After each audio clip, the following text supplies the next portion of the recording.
continuamos la serie sobre las 7 iglesias. ¿Y vamos por qué número?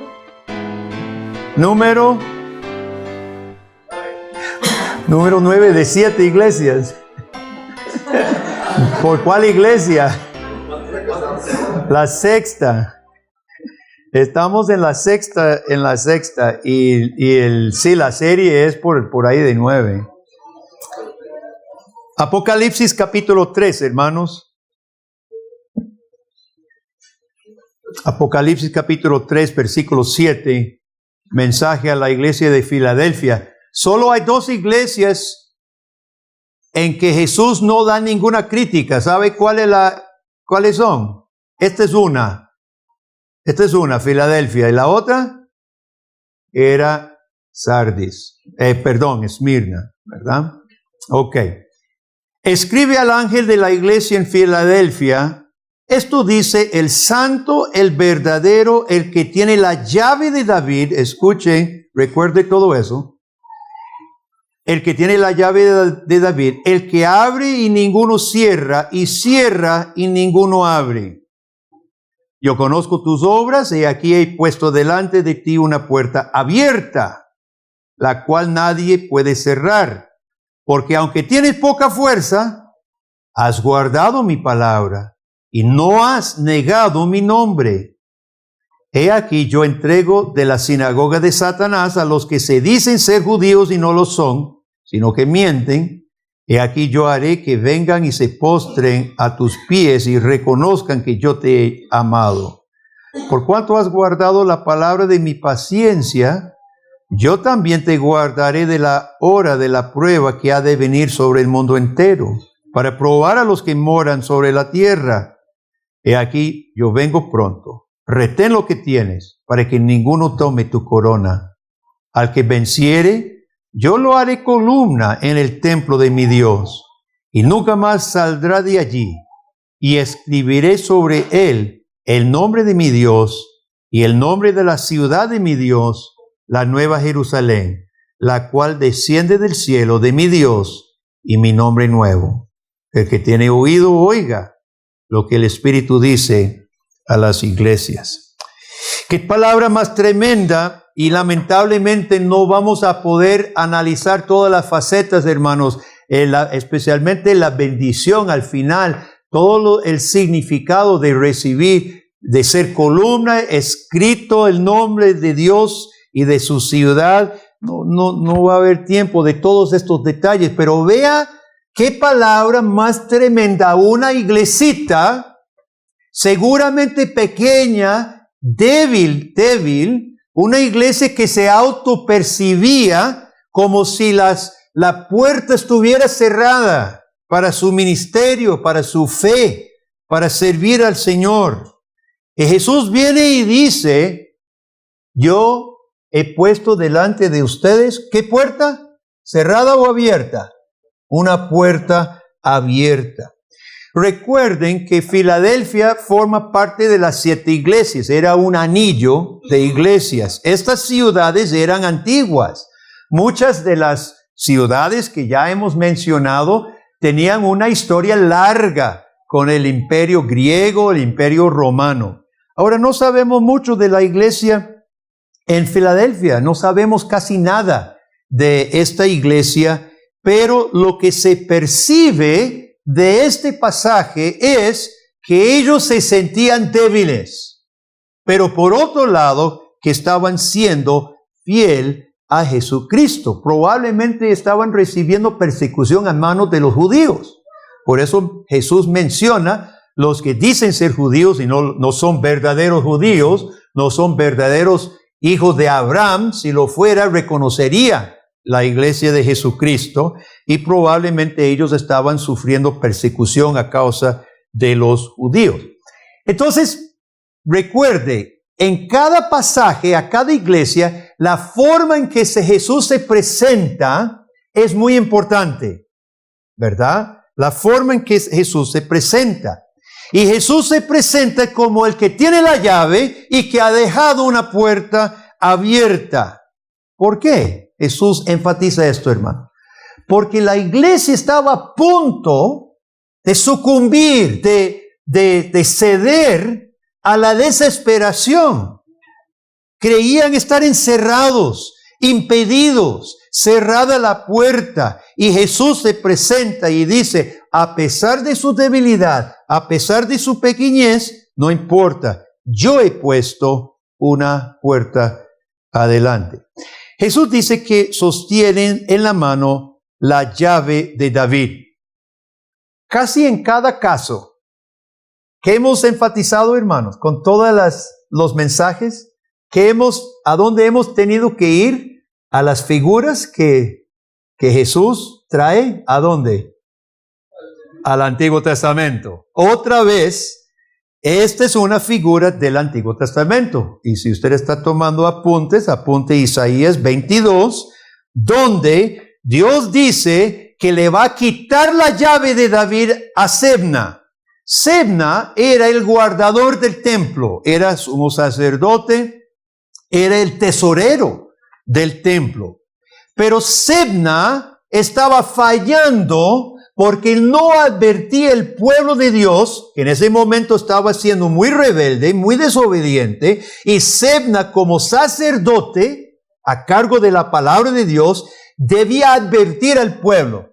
Y la actitud de Sebna era, en otras palabras, no lo dice así textualmente, pero en otras palabras era, comamos y bebamos porque mañana moriremos. Le daba igual. Sebna no advertía a nadie. Él tenía la llave a la tesorería, así que él estaba bien acomodado y no le importaba complicarse la vida advirtiendo de juicio. Y Dios llega y dice, le voy a quitar la llave. Y Sebna, usted va a ser uno de los primeros de ir en el exilio. Se lo va a llevar encadenado. Dice, y le voy a pasar la llave a otro más fiel, a Eliasim. Entonces usted puede leer el relato. El punto en Isaías, al igual que aquí, hermano, es que la llave de David, Jesús la tiene. Y es una llave que abre para algunos vida eterna y cierra para otros la salvación. Ese es el punto. Eso pasó en el momento de Isaías. Sebna fue preso con un montón más que no escucharon. Sin embargo, el plan de Dios caminó y al tiempo llegó el Mesías. Llegó aquel quien dijo, yo soy la puerta.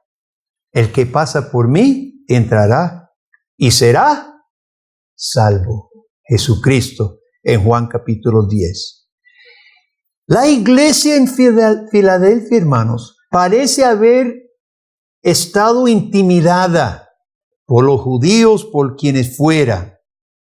Pero Jesús viene y les recuerda, Él tiene en la mano la llave al futuro y sus propósitos tendrán éxito. Esto es importante para nosotros también, hermanos, para nosotros como iglesia y para nosotros como cristianos. ¿Hay obstáculos en nuestras vidas, sí o no? Por supuesto. ¿Hay dificultades en nuestras vidas? Sí. Como iglesia, hay obstáculos, unos que otros. En Costa Rica sabemos que algunos, no todos, ni siquiera una mayoría, pero algunos quisieran que el cristianismo no tuviera voz, no tuviera influencia en lo que es la educación del país, en lo que son las políticas del país. Y más la iglesia del Señor, fiel a su palabra, enfrentaremos dificultades, lo que nos parecerá una puerta cerrada. Lo que nos parecerá una puerta cerrada. Además, nosotros luchamos con nuestras propias debilidades y pecados. ¿O soy yo el único? Luchamos con nuestras propias necedades, nuestras propias terquedades. ¿Y qué pasa, hermanos, cuando combinamos nuestra propia pecaminosidad y lo juntamos con obstáculos y dificultades? ¿Qué es lo que pasa? Se entraba todo, ¿no es cierto? Combinamos mis propias, ¿verdad? Mi propia pecaminosidad, mi orgullo, mi egoísmo, mi egocentrismo, con otros obstáculos reales. ¿Qué pasa? Se entraba todo. Y una iglesia, hermano, que estamos de acuerdo, una iglesia que está llena de pecadores, está llena de pecadores, porque el que dice si está sin pecado, hace a Dios mentiroso, porque Dios ha dicho, por cuanto todos pecaron, estando destituidos de la gloria de Dios, siendo justificados solamente por Cristo, ¿verdad? Combinamos nuestra pecaminosidad con obstáculos verdaderos en el mundo, entonces, hermanos, se entraba. Y eso lo tenemos que recordar nosotros. Por eso, no sabemos exactamente lo que estaba pasando en Filadelfia, pero había peligro de ese desánimo. Había peligro de dejar caer las manos. Había peligro de botar la toalla. Y Jesucristo llega y dice, quiero que miren no lo que están mirando, sino con ojos de fe. Otra cosa, quiero que me miren a mí, dice Jesús. Yo quiero que me miren a mí. ¿Y qué es lo que vemos cuando miramos con ojos de fe? Chicos, ¿qué es ese Jesús con una llave? Ustedes saben que no es una llave verdadera, ¿verdad? Los portones grandes viejos tenían una llave que era así. Y de la ciudad era así. Los portones inmensos eran unos llavines grandísimos con llaves grandes, ¿verdad? No sabemos la llave del templo seguro era grande. Pero chicos, Jesús no está ahorita parado en algún lugar con una llave en la mano. Esto es un símbolo. Pero ¿qué es esta llave? ¿A qué representa? Representa a Él mismo. Él es Señor. Él es Rey. Es el soberano de los reyes de la tierra. Y ese Jesús abre y cierra lo que Él quiere. Los ojos de fe, vea versículo 8. Los ojos de fe miran a Jesús. ¿Y qué está haciendo Jesús? Nos está mirando a nosotros. Yo conozco, dice, tus obras. Yo conozco tus obras. Cuando usted mira a Cristo por la fe, a través de la palabra de Dios, usted va a ver a un Jesús que lo está viendo. Jesús nos está viendo. Y Jesús ve que la iglesia en Filadelfia había guardado su palabra y no había negado su nombre. Qué importante, hermano. Qué importante saber que nosotros, al guardar su palabra y honrar el nombre de Jesús, Jesucristo, no solo nos vio, sino Jesucristo nos felicita, nos alaba. Conozco tus obras, dice Jesús, y sé que han guardado mi palabra y que no han negado mi nombre. Ahora, esto del nombre de Cristo, ¿qué importa que hubiéramos honrado el nombre de Cristo, hermano? Si alguien dijera, no he honrado el nombre de Guillermo, ¿qué importa?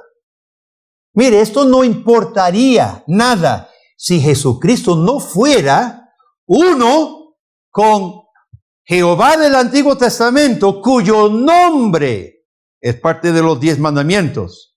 El que tomara el nombre de Dios en vano, Dios no lo tendrá por inocente, porque el nombre de Dios es sobre todo nombre y todo tiene que ver con lo que si reverenciamos y honramos a Dios que está identificado con su nombre.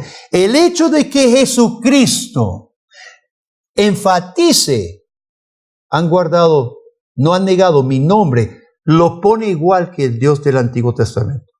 Al contrario de testigos de Jehová, de mormones y de otros, que no equiparan a Cristo Jesús totalmente con el Dios Yahvé del monte de Sinaí y de la ley. Yo quisiera leer algunos pasajes, no tiene que buscarlos para no atrasarnos tanto. Si gusta, los apunta meramente. Pero ¿qué dice algunos salmos sobre el nombre de Dios? Salmo 20, versículo 7 dice lo siguiente: algunos confían en carros, aquellos en caballos, mas nosotros del nombre de Jehová nuestro Dios tendremos memoria. No en las cosas del hombre confía el salmista, sino en el nombre de Dios. Salmo 29, capítulo 2, dice lo siguiente: dad a Jehová la gloria debida a su nombre. Adorad a Jehová en la hermosura de la santidad. Salmo 79, versículo 9. Ayúdanos, oh Dios de nuestra salvación, por la gloria de su nombre. Fíjese que el nombre de Dios está ligado, hermanos, con todas las facetas de la salvación, de liberación del enemigo, de la gloria de Dios. Ayúdanos, oh Dios, por la gloria de tu nombre. Líbranos y perdona nuestros pecados por amor de tu nombre. El mismo perdón está ligado al nombre de Dios. Por eso cuando Jesús se atribuye a sí mismo la necesidad de honrar su nombre, hermanos, todo esto está contemplado. Por eso, Padre, le instamos una vez más: no perderé ninguna oportunidad de machacarlo hasta tener la absoluta seguridad de que lo estén haciendo. Padre, Madre, lea el Antiguo Testamento a sus hijos. Enseñe el Antiguo Testamento a sus hijos. Todo. Porque no se comprende el Nuevo. ¿Por qué hay una fe tan débil entre nosotros hoy en Costa Rica, hermano? Por falta de entendimiento del Antiguo Testamento. Leen el Nuevo Testamento sin siquiera entender lo que está diciendo. Que no se entiende lo que Jesús mismo está diciendo en Apocalipsis, sin comprender toda una teología del Antiguo Testamento que Dios nos dio acerca de su nombre. Ahora, nosotros sabemos por el Nuevo Testamento que Dios Padre cumplió la salvación mediante su Hijo Jesucristo. Por eso vamos a esperar, sería lógico esperar que Cristo, en el Nuevo Testamento encontramos que Cristo hable de su nombre de la misma forma que el Antiguo Testamento hablaba del nombre de Jehová. Y eso lo encontramos, Juan 1:12. Mas a todos los que le recibieron, a Cristo, todos los que recibieron a Cristo, a los que creen en su nombre. Está diciendo lo mismo que decía todos los salmos y todos los pasajes del Antiguo Testamento. A los que creen en su nombre les dio potestad de ser hechos hijos de Dios. Y todos conocemos Hechos capítulo 4, cuando Pedro predica a los judíos, dice: en ningún otro hay salvación. Isaías había dicho que solamente Dios salvaba. Dios, el Padre. Pero Pedro equipara a Cristo y dice: en ningún otro hay salvación, porque no hay otro nombre bajo el cielo dado a los hombres en que podamos ser salvos. El nombre de Jesucristo. Ahora bien, un eslabón más. Jesucristo dice en nuestro texto: han guardado mi nombre y no han negado han guardado mi palabra y no han negado mi nombre. Y otra vez, hermano, encontramos en la palabra de Dios una unión cercana, estrecha entre el nombre de Dios y la palabra de Dios. Por ejemplo, en Salmo 138, leemos lo siguiente, Salmo 138, versículo 2. Esto lo leímos al principio del culto. Me postraré hacia tu santo templo, hablaré tu nombre por tu misericordia y fidelidad, porque has engrandecido tu nombre y tu palabra sobre todas las cosas. Al exaltar el nombre de Dios, dice el salmista, exaltó su palabra. No se puede separar. La palabra de Dios, el nombre de Dios, van juntos. No se puede separar. Hay uno más, nada más. No vamos a leer todos los pasajes que podríamos leer, ¿verdad? Estamos simplemente dando algunos ejemplos pocos. En Salmo 86, 11, leemos lo siguiente. Salmo 86, 11. Enséñame, oh Jehová, tu camino y caminaré yo en tu verdad.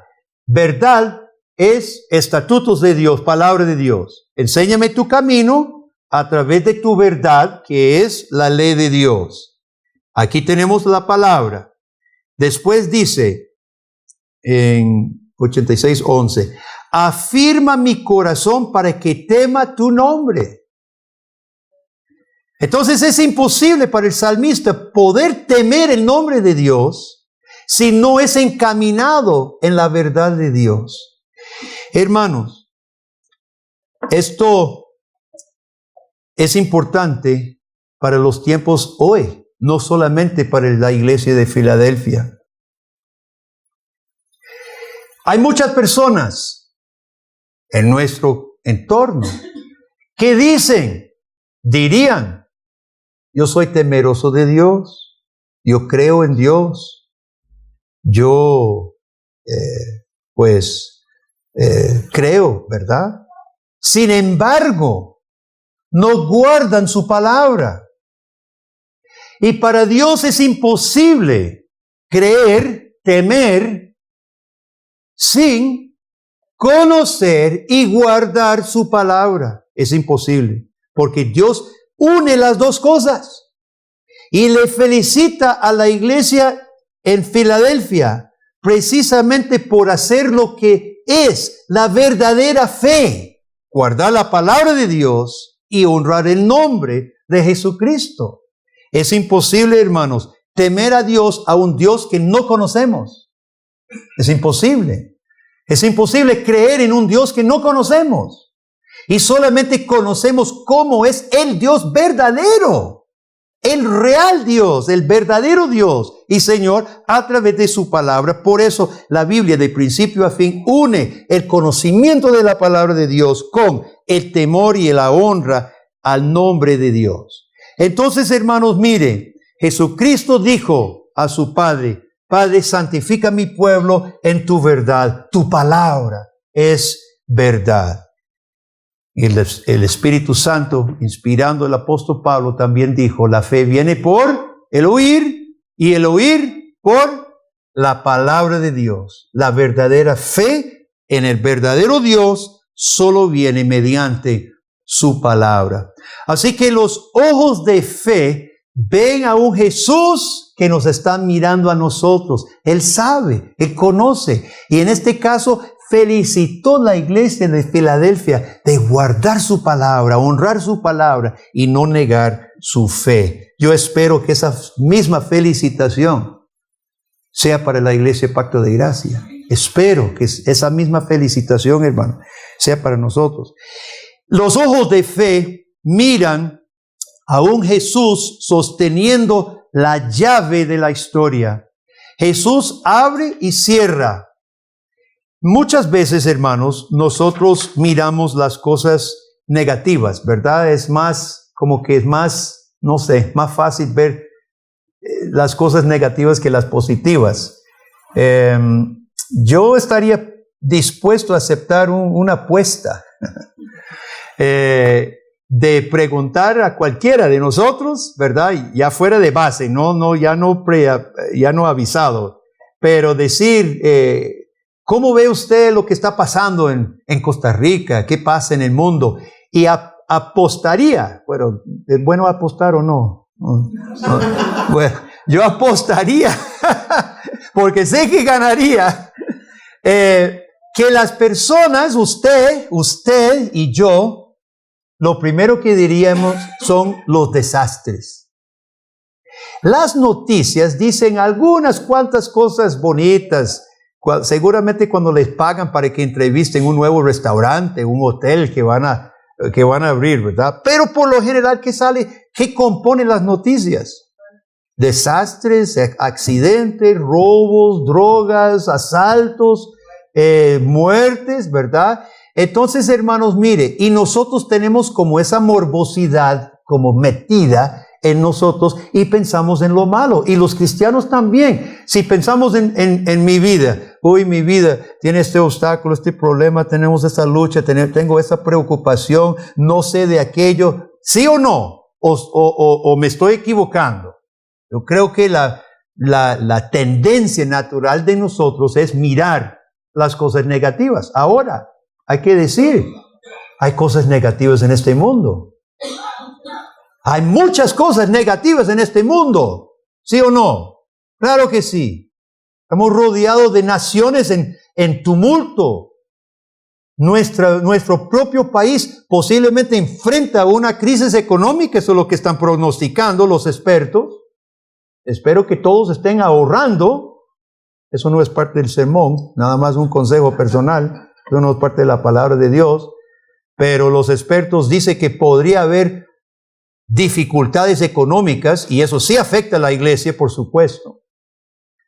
Pero hermanos, miren, los cristianos en Filadelfia tenían esos problemas, los judíos levantando falsos contra ellos, haciendo persecución, una iglesia débil, tal vez sin plata, no podían avanzar, posiblemente los políticos estaban contra ellos, no podían construir, no les daban permiso para hacer un templo, no sabemos, pero abundaba motivos de pensar negativamente. Y Jesús dice, está bien, yo sé, has guardado la palabra en paciencia. Dice, yo conozco sus luchas. Jesús no las niega. Jesús no niega las luchas, hermano. Lo que dice es que eso no es todo. Hay más. Y en ese momento Jesús dice, yo quiero que me mire a mí, porque yo soy el soberano de la historia. Yo soy el que voy a abrir y cerrar. Yo, no ustedes, no los judíos, no los gobiernos. Yo soy el que voy a abrir y cerrar. Y quiero que confíen en mí y me miren a mí. Esto, hermanos, tiene grandes implicaciones para usted y para mí. Si nosotros tenemos la absoluta seguridad de que Jesucristo está en control de este mundo, de esta historia, de este país y de mi vida. Si yo tengo la absoluta seguridad de que yo estoy en manos del Señor y soberano de la historia, ¿sabe qué? Yo sí puedo invertir en el reino de Dios. Yo sí puedo entregarme al reino de Dios. Si usted no tiene la seguridad, si usted no ve al Cristo con la llave de David, si lo único que nosotros vemos es el mundo, mis obstáculos, los problemas, si nosotros estamos enfocados hacia abajo como topo, con mirada de miopía, usted no va a invertir en el reino de Dios. Usted no se va a entregar al reino de Dios. Usted está preocupado por lo mismo que se preocupan los paganos, comer y vestirse. Y Jesucristo nos llama a alzar la vista con ojos de fe, hermano, y confiarle a Él enteramente nuestra vida. Y le voy a decir a los adultos, generalmente hablo a los jóvenes, pero ahorita ustedes están exentos. Le voy a decir a los adultos, hay dos cosas, posiblemente las más difíciles, que los adultos, casados, familia, estemos dispuestos a invertir en el reino de Dios. Los hijos y el dinero. Los hijos, mucho padre ha sido obstáculo a que su hijo se entregue al reino de Jesucristo. Yo tengo 33 años de servir en la iglesia, de andar en el asunto de misiones, plantación de iglesia. Y le puedo decir con nombres y apellidos durante mi tiempo en otros países y posiblemente aquí, que padres que por motivos personales, podrían ser motivos egoístas o no quieren que su hijo sirva una iglesia como la de Filadelfia, débil, pobre, perseguida, sin futuro en este mundo. Y el obstáculo más grande a que se levanten misioneros, evangelistas y trabajadores para el reino de Dios sigue siendo los padres. En segundo lugar, para todos nosotros, el dinero. Nadie va a invertir en una iglesia que a los ojos del mundo no tiene éxito. Si la iglesia no se mide por el éxito, algunas iglesias intentan medirse por el éxito, ¿verdad? Grandeza, luces y lujos, ¿verdad? La iglesia verdadera es esta de Filadelfia. La iglesia de Filadelfia era la verdadera iglesia. Una de los solamente 2 de las 7 que Jesús no critica por ninguna cosa. Dice, han guardado mi palabra, han honrado mi nombre. Y era una iglesia pobre, débil, pequeña. Entonces, hermanos, nosotros al invertir en el reino de Dios no podemos medir según el mundo mide el éxito. Y nadie va a dar su diezmo, su ofrenda a una iglesia si nosotros no estamos viendo al Cristo con la llave que abre y cierra. Nadie va a dar. No vamos a dar las migajas. No vamos a invertir en el reino. Pero hermanos, mire, le quiero recordar, si usted no tiene el libro de Fox, el libro de Mártires de John Fox, por favor, cómprelo. Hay un pasaje en el principio de ese libro cuando los cristianos despuesito de esto, después, unos pocos años, unas décadas después de Filadelfia, los cristianos eran llevados en manada a las arenas romanas, donde esperaban leones hambrientos y tiraban hombres, mujeres y niños a gozarse como los tigres y los leones despedazaban y mataban a los cristianos y se gozaban y dice Fox, porque tenemos testimonio de estos tiempos, hermano, que los cristianos padres, madres, yendo de la mano con sus tiernos, le decía, papito, mamita, probablemente hoy morimos, pero vamos a morir honrando al Señor Jesús, sea valiente, vamos. ¿Se sabe? Mamá, ¿podría hacerlo? En el tiempo de la Reforma Protestante, en el siglo XVI, tenemos lo mismo otra vez. Los reformados de Francia, por ejemplo, los hugonotes, llegaban soldados de un régimen en ese entonces católico romano contrario, ferozmente contrario a permitir a los reformados. Y con espadas entraban a las casas. Y fácilmente podían los padres, la madre decir, no, nosotros ya renunciamos todo eso, no se preocupe. Y no lo hacían. Y preferían poner su cuello ante la espada o ir a la hoguera o la horca antes que negar a Cristo. Querido cristiano, nosotros somos herederos.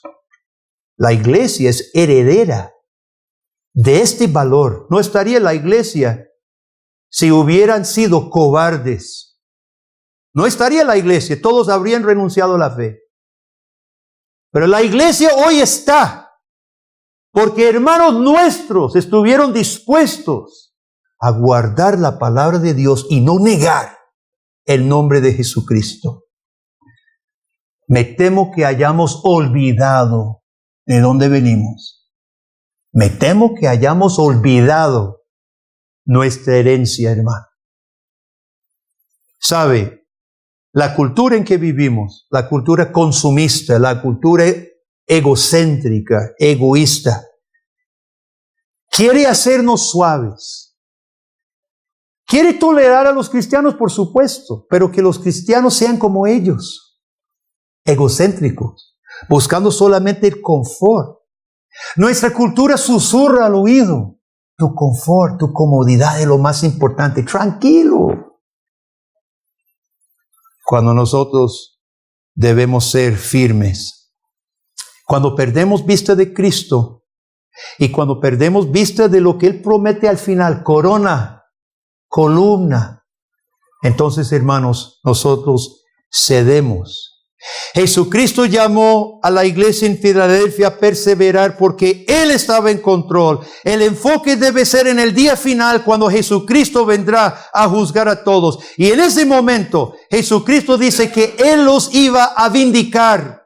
Ahorita podría haber persecución, seguramente habrá sacrificio, pero nuestro enfoque, hermanos, debe ser en el día final. Cada mañana lo primero en que debe pensar es en el día final. Cada principio del día debe pensar en el juicio final y vivir como si cada día fuera en ese momento. ¿Sabe qué? El día de juicio va a ser la sorpresa más grande para el mundo.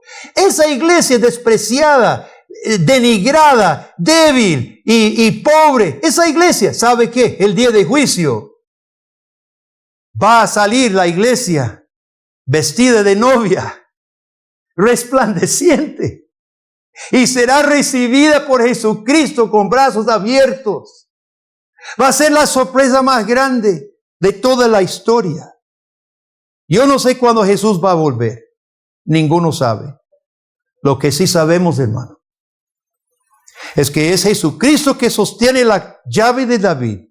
Y lo que Él abre, ninguno cierra. Y si a nosotros nos ha abierto puerta de servicio, hermanos, entonces pasaremos por esa puerta. ¿Qué vamos a hacer nosotros? ¿Vamos a responder? ¿Amén? Espero que sí. Oremos. Padre, gracias te damos por tu palabra. Gracias te damos por Jesucristo, Señor y Salvador de la historia. Gracias te damos por este mensaje inspirador que tú nos das, oh Dios, que a pesar del mundo en que vivimos, a pesar de dificultades y a pesar de nuestras propias flaquezas y pecados, oh Dios, tus propósitos triunfarán.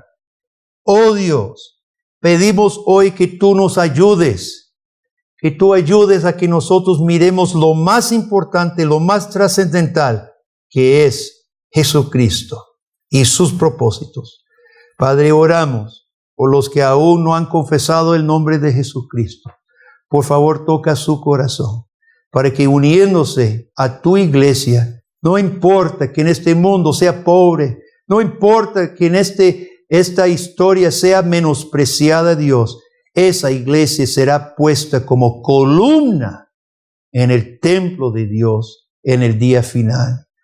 Padre, ayuda a la congregación Pacto de Gracia a que seamos una iglesia como la de Filadelfia, guardando tu palabra y honrando tu nombre. Todo esto oramos solamente en aquel nombre glorioso que es Cristo Jesús. Amén y amén.